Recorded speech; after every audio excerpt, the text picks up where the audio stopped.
Hey, this is Dan here from Rune Silk, and I'm joined by one other, and that's none other than Damo for show, and this is the Beardmail Podcast. So sit back, listen, and enjoy.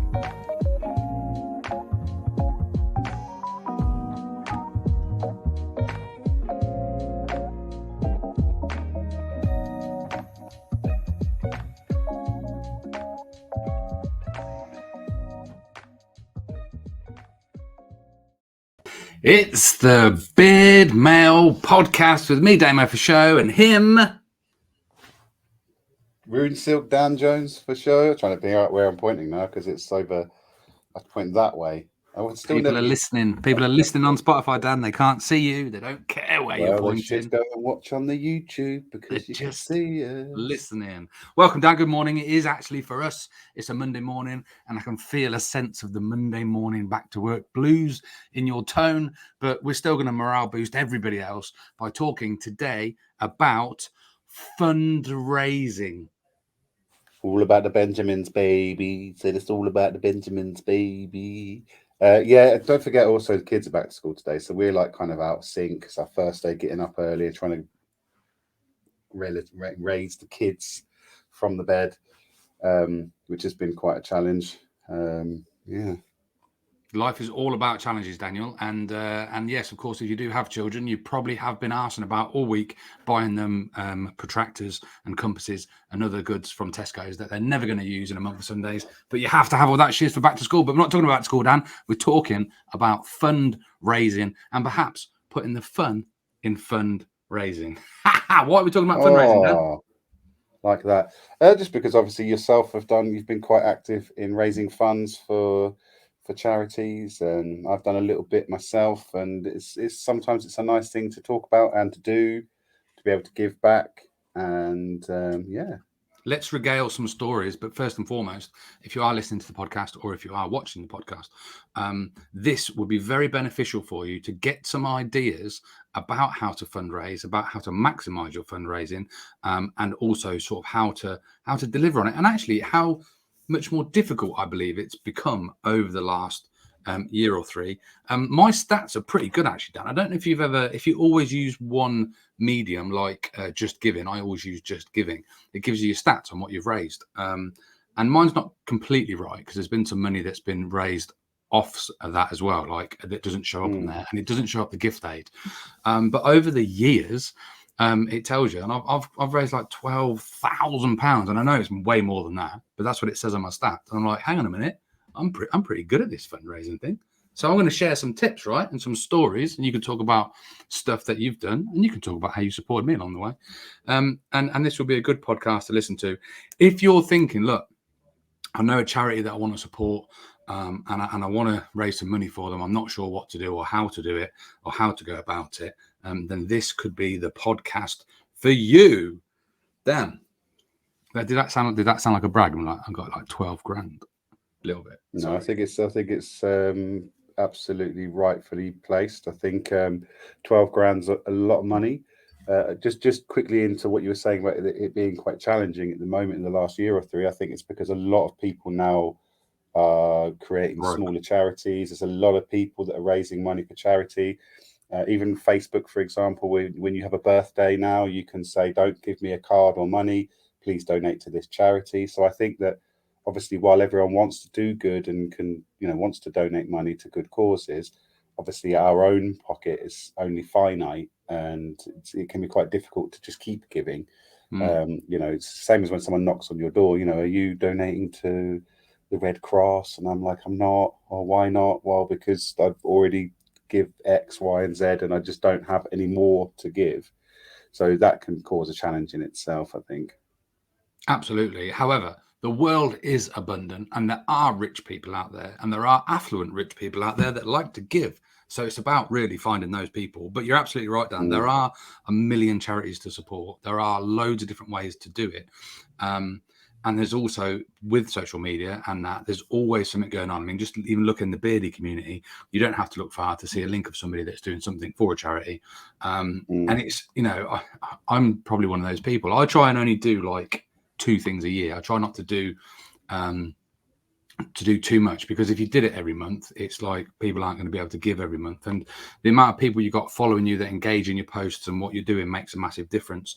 But yeah, there is always something going on. However, I like to think it's a bit like catching attention on social media, full stop. Like, I think if you're going to do a charity event, you got to try and stand out a little bit. And I personally, this is my views only, it's got to be something really taxing or testing or interesting, because everybody's doing a skydive, right? So I'm not knocking it. A skydive it's a big event for people. It can become overcoming a lot of hurdles and fears and that, but it's also a really cool, fun thing to do. And literally, and I'll hold my hand up, I did a skydive years and years and years ago. I think I raised 400 quid for asthma charity. But it's a fun thing to do. And it's like, basically, you're jumping out of a plane for free. You don't pay for it because the sponsorship covers it and you make the money for the charity. But if everyone's doing that, or if there's some, then it's like, oh, I'm doing a 5K walk for charity. It's like, but you could just go and do that today. Like, unless it's some, serious circumstances. But I mean, you've got to, I think what I've tried to do is create my own challenge or task or event, because it stands out a little bit more and thus is a bit more interesting. And here's a top tip for you. If you are going to do something, make it more than like one day, or make it more than one thing. Because if, for example, you're jumping out of a plane, once you've jumped out of the plane, that's it, it's done. But for example, when I did my run to Antwerp, it took me 13 days to do it. So that gives you 13 days of traction, of social media, of posting, of lives, of content. People follow the story, people get engaged in the story, people enjoy the story, and then they're more likely to donate. So if you are doing something and it's like a one-off, it's a little bit harder than if you're doing something that does go on for a little bit. So there's a top tip for you. I would say my two biggest tips are: create a challenge yourself, so it's not just something else that everyone else is doing. So if you're doing the London Marathon, kudos to you. It's massive. A marathon takes loads of preparation and months of training, but there's like thousands of people doing it. This week, for example, me and my mate Smiffy, we are going to be supporting the brain tumour research in memory of his mum, and we're going to be canoeing from Banbury to Oxford in a kayak. I'm going to get in trouble with the canoeing fans. Canoeing, kayaking, to me, same, but it's not. And we're going to be dressed as strongmen, and we're going to look silly. So fancy dress, look silly. 2 people. It's going to take us 2 days, canoeing along the water, and there'll be social media along the way, lives along the way. And also, it's a significant reason as well. Smithy lost his mum last year to a very unexpected and very quick brain tumour. So all of that in a package helps massively to get you towards your target. And we're only about 150 quid short now, but that's happening this Friday, Saturday. And that would be my top tip for doing a charity event: is create one yourself, make it a bit quirky, make it interesting, make it for a good cause, and then boom, go and execute it and do it and tell people you're doing it, show people what you're doing, and enjoy it and have a laugh. Tune in on Friday, you'll see. Yeah, most years, although I think we didn't do it last year, most years we get little mustache pin badges. Yep. Movember stuff. We sell those Movember stuff. Yeah, so all the profit generated from those pin badges gets donated to Movember, which is usually quite cool. It's quite nice actually. I saw Jack Herbert at the British Beard Championships. He had his on his little battle jacket, so it's quite nice when you do see one. And I don't know if I'm too late to do it again this year actually, but we try and get 100 pin badges and sell them. Makes like 250 quid or something like that. And that's nice. That's a bit of a win-win as well, because people are getting something tangible for their money, which is great. They get the pin badge. I suppose it works for you as a business because you're getting the awareness and potentially new customers and people wearing your stuff. And then obviously it works for the charity. So that's a win-win on 3 different levels, a different way of doing it. And it's less effort. You ain't got to paddle that canoe. You ain't got to run to Antwerp now. In fact, I like it. Cancel everything I've just said about doing adventures for days and scrap it. Sell some pin badges. That'll make you some wonga for the charity. Yeah, exactly that. But it's a nominal figure. So obviously, if you're like with your run to Antwerp, for example, how much did you raise for that? 10 G's, baby. 10 large bags of swag bag cash. So obviously that had quite a bit more of a significant impact than just selling pin badges. I take my hat off because I don't think I can run a bath, let alone run to Antwerp. Take it off then. For those watching on on YouTube. Dan's just literally took his hat off. Dan, show everybody your hair because it's mental. No one even knows about this. If you're listening on Spotify, Nobody knows it. Dan is about to go with his hair. massive. I've got to be careful because I've got the laptop sort of on a chair between my legs. So I've got to be careful not to like mess it about. But... And you've had years of balancing a laptop on your lap, mate. I know, even when it's shaking violently. Look at that.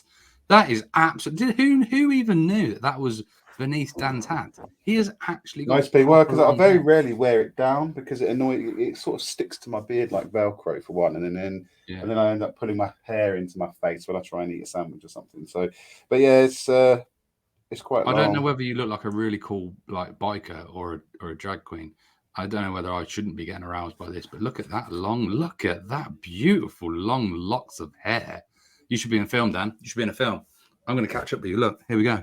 Anyway, we're not talking about hair, Dan. We're talking about fundraising. No. Sorry, I went on for such a tangent. Maybe I'll cut my hair for some fundraising. You could. So yeah, there were some top tips. I have done lots of different things. I did a charity cage fight once. That was for Rainbow's Hospice, which was a kids' hospice. And I think I got £500 for doing that, and I came second, which is pretty good, for a cage fight.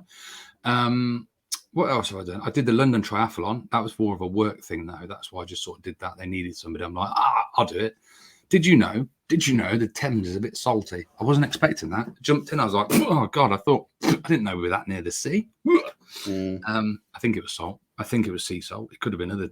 I don't know. I think it was just pollution and rubbish and just London, like just waste. It's probably piss, to be honest. Probably.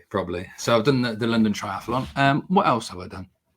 Obviously, I did Antwerp, which was a phenomenal for the University Hospital of Coventry, Warwickshire, a 13-day run. I'll tell you what was nice and scary about that. I'd raised £2,000 before I'd even set foot on the start line. And that was like, oh God, I'm really here now. Because that idea was born after 5 beers. I'm like, wow, I could do that. And I did. But it wasn't even that much organisation, really, to be fair. But it was a long old slog, but that was a good one. Was it 13 days? It took me 13 days, yeah. Well, I was doing about 20 miles a day, but I was a broken man some days. Oh, Dan, you've seen the footage. That was 2019, long time ago. And then with Smiffy doing this paddling, we did it a couple of years ago. That was 2019 as well, actually. We did that for prostate cancer. But again, that was because Jason's family had been affected by that, but we were dressed as Vikings. So I'm a big fan of fancy dress for a charity event. I'm thinking what other things I did. I did that skydive many, many, many years ago. I was a young lad then. I'm sure there was something else. What else is there? Oh, yeah, I did the rat race earlier this year. So that's a 20-mile obstacle race, 200 obstacles. And that was horrendous because I was in terrible shape. And it was a real slog. I was the heaviest I've ever been ever. And I just did not get in training for it. And yeah, that was horrendous, but that was a good weekend. But I tell you what was significant about that. That was this year, actually. And I struggled with the fundraising a little bit. And I think I struggled. I got there in the end. I very, very graciously, there's a guy in the bearded community who nominated all the fundraising donations. And he got me over the finish line with a massive donation at the last throw of a dice. So big up. If you know, you know. Yeah, my G.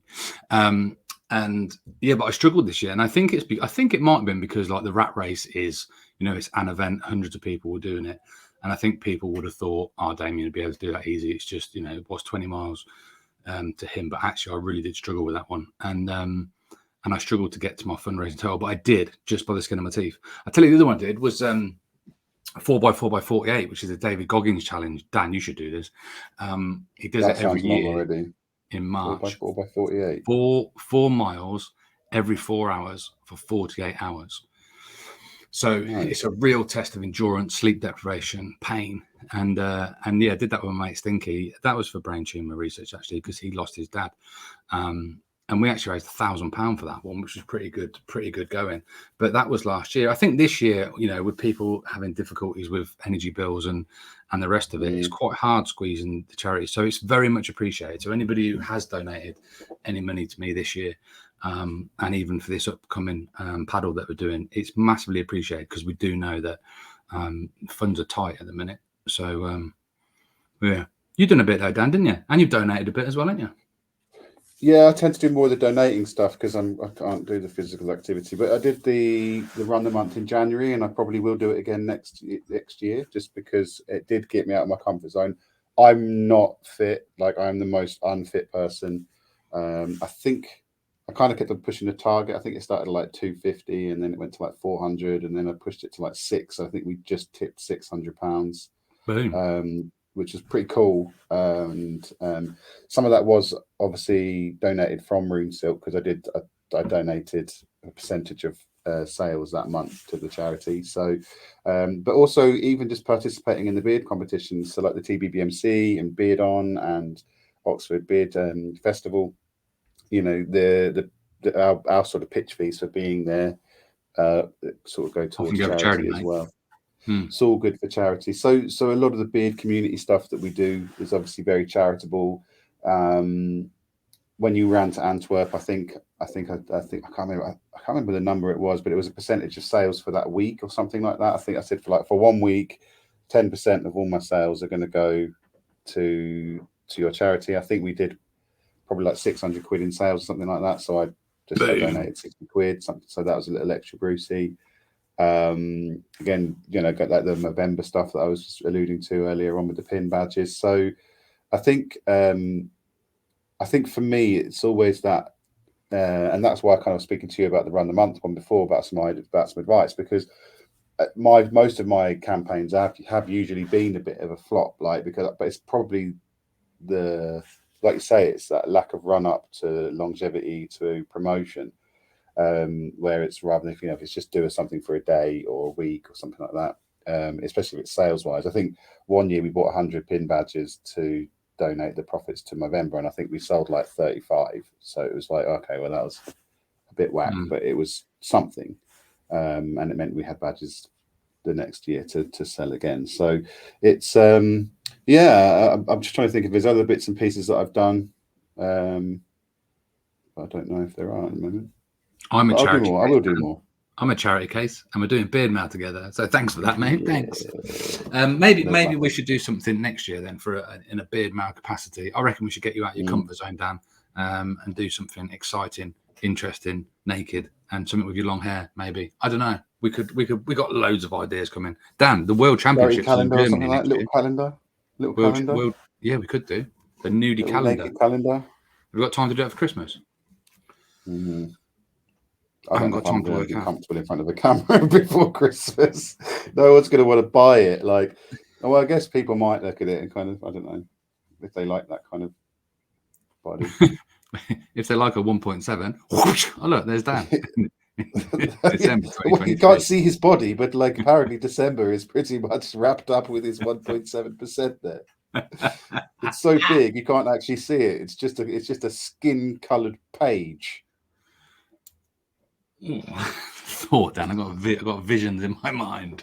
So yeah, charity fundraising, mate. I mean, obviously we've given a few tips out there that might help people. I suppose if you have got any charity fundraising going on, you can drop it in a link in the comments if you're on the YouTube. And also as well, this is a top tip. If you are a bit tight on the old donga. Oh my god, I'm talking about the 1.7. If you're a bit tight on the wonga, if you do see somebody that is doing a charity and you can't afford to donate, that's fine, but give it a little like, give it a little share. It helps massively to push it on the socials, because when you get into other people's reaches, you don't know who's in other people's circles who may have a few quid and actually be able to donate. And I think some things, like for example, I was so surprised actually when I did the Antwerp one. It was obviously for the hospital, but it's for the premature, because my niece and nephew were premature, and it's for the neonatal unit. And I had no idea how many people had been affected or touched or knew about neonatal and premature babies. So many people came out the woodwork like, oh, my son was premature. Oh my, and it's like, wow, it's a big thing. But I think that connected with a lot of people. So even when I posted the story or I posted the link, even though I didn't directly know those people, if they were friends of friends, but they've been affected by the charity that you're working for, then they're more likely to donate. So yeah, even giving it a like and a share is a massive help, especially when there's so much going on socials, trying to stick out there and get the algorithms working for you. So yeah, there's a top tip, Dan. Share and like the pages. There's also we do at work. We have quite. I mean, I can't really take credit for it, but I'm just more involved in the back end side of things. It's an event that we do every year. It's called the Speak Up Live-a-thon. It takes place on Blue Monday in January. So it's like the third Monday, I think, in January. Is this a 24/7 thing? The 24-hour thing? It's a 24-hour live-a-thon, yeah. So they basically my boss just has loads of. I've been interviewed on it a couple of times, but essentially interviews someone every sort of half an hour for 24 hours, and our goal's been to raise. It was £10,000. I think we were just shy of about 7,000 last year. And that's just raised throughout the day. So we tend to pull in prizes from local businesses. So there's like a bit of a raffle as well, like a kind of a draw, which is quite fun. And but yeah, that's for CPSL Mind, which is the Cambridgeshire, Peterborough, and Lincolnshire Mind faction. What do you call them? The area it covers. That's good going, actually, because you have so many different people. If you have half an hour slots for different people, that's going to reach lots of different audiences. So for example, if you got Dave from the bodybuilding community on for half an hour, all the bodybuilders are going to hear it, and then the next person happens to be Doris from the horse factory, like we ride horses or whatever. I'm making this on the spot. It's like you're reaching different audiences, and I think actually, what is it? I can't see it, and neither can anyone else. We got this last year. This was a card from the Lord Lieutenant of Cambridgeshire. Oh, to say thank you for raising money for CPSL Mind with your live-a-thon on Blue Monday. Yeah, while continuously raising awareness. Blah blah blah blah. Need to talk. That's quite nice.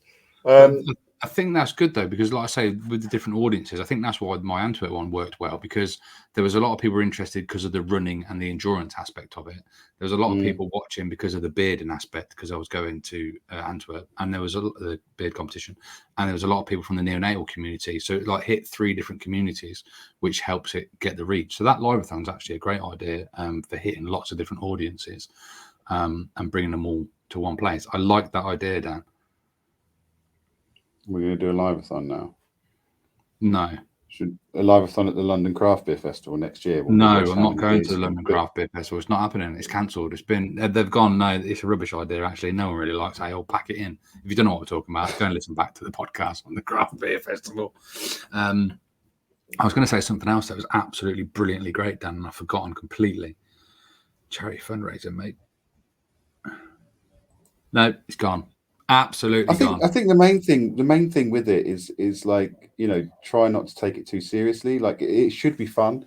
Obviously, if you're setting yourself a grueling task, then you're probably hating every minute of it until you sort of finish it. But, you know, even that process should be beneficial to yourself as well. So if you set yourself something that is taking yourself out of your comfort zone and you achieve it, like for me, even doing the run the month, the fact that I ran 30 odd miles throughout a month for me was massive. Like, it killed me.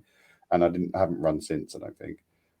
I probably have a few times, like run to the shop or McDonald's before it shuts or something like that. But it should be fun. Like, but I think the difficult thing is if you don't hit your target, then you can get disheartened. So if you don't think you're going to make £1,000, just set yourself a target of a couple of £100, because even a couple of £100, although you might look at it and go, oh, it's only £200. Actually, in the grand scheme of things, if 1,000 people raise £200, that's £200,000 raised. So, you know, it all sort of chips away and adds to that final target that a lot of these charities have to get.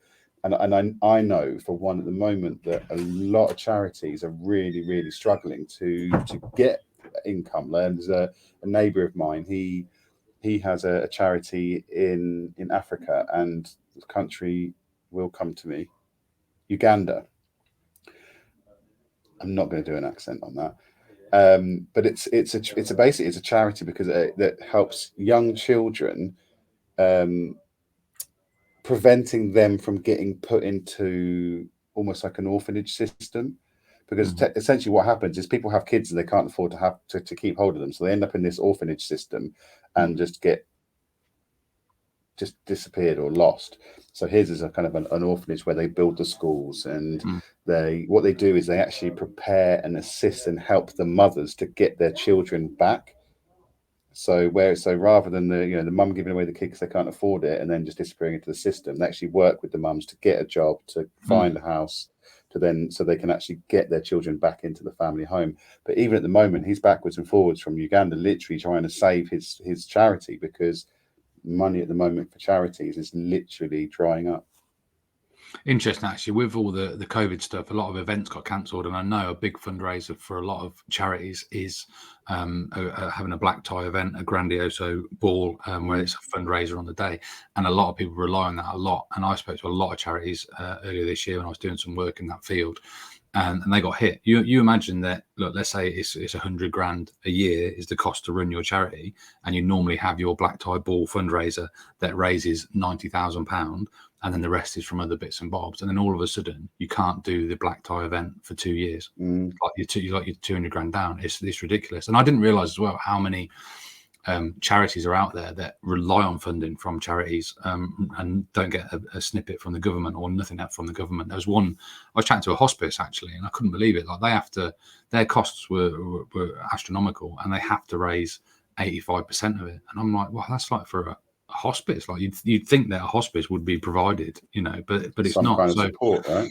I know charities have been hit hard recently, and you're right about the target. Like for this this rowing we're doing this week, Damo Smiffy, I set the target at 250 quid because I was a bit like, I really struggled to get the 500 earlier this year for rat race. I thought, let's just do 250. But luckily, Smiffy's got some pals that have come out of the woodwork, and we're already up to about 350, I think. So it would be nice to get 500 if we can. But yeah, you're absolutely right. Set a low target, and whatever you're doing, do it, enjoy it, and it doesn't have to be a grueling, arduous test. I mean, you look at like Comic Relief and stuff, even in the olden days, it's just someone sitting in a bath of beans. It's like, actually, anything that's a bit grabby and attention, that's interesting and fun. Yeah, I think I've shat out by running all the way to Antwerp and ruining my feet and nearly dying. I needn't have bothered doing that, and I could have just sat in a bath of beans.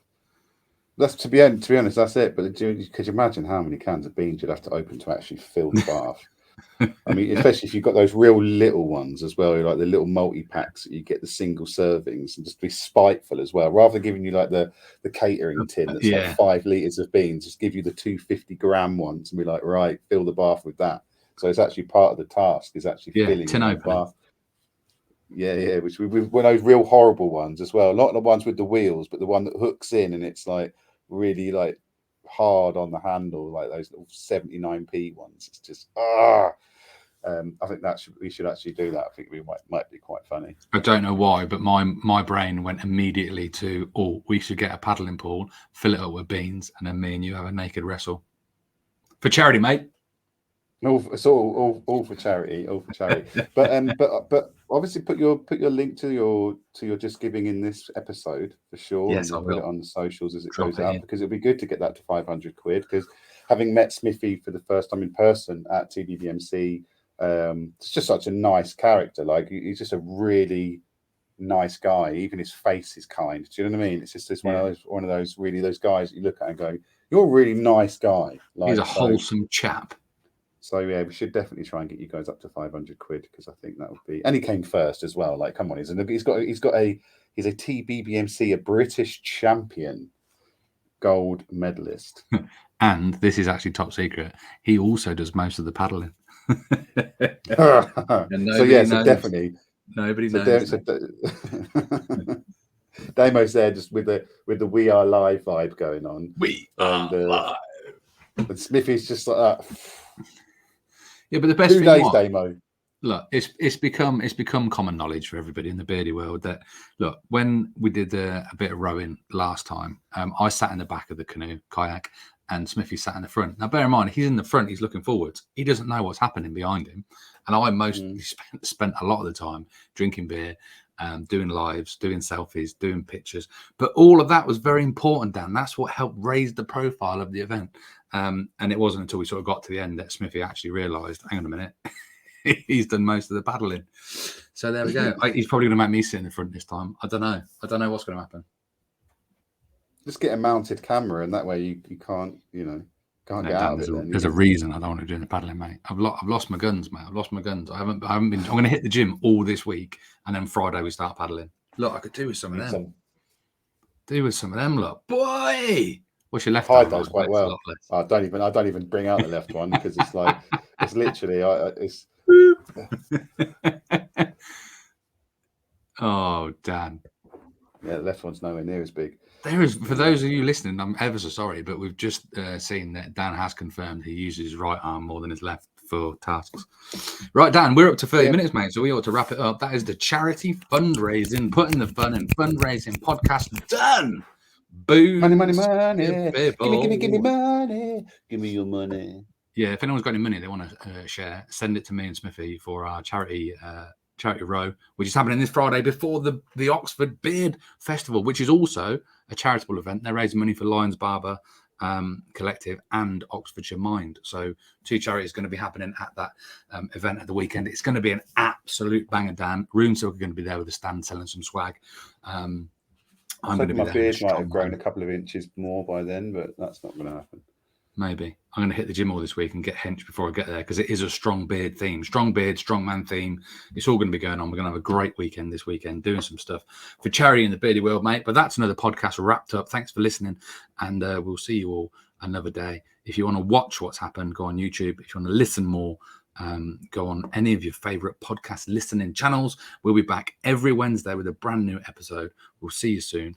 Bye-bye for now. Say bye, Dan. Bye.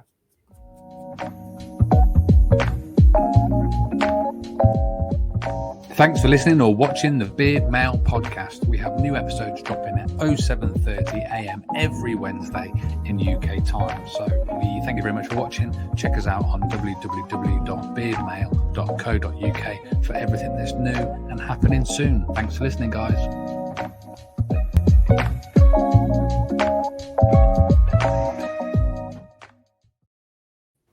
Big shout out to the people that listen after the podcast is finished. I'm talking JP Walker, Charles, Nicholas Adams, Paddy Williams, and Simon Stevens. They all love this little bit extra we do after the show is finished, Dan. Do something ASMR-y. Go on, go for it. Well, I just got totally busted checking my WhatsApps and that. You didn't know we were carrying on, did you? This is the official end now. Thanks for listening, guys. Bye, bye, bye, bye, bye for now. If you want to shout out, let us know. Bye.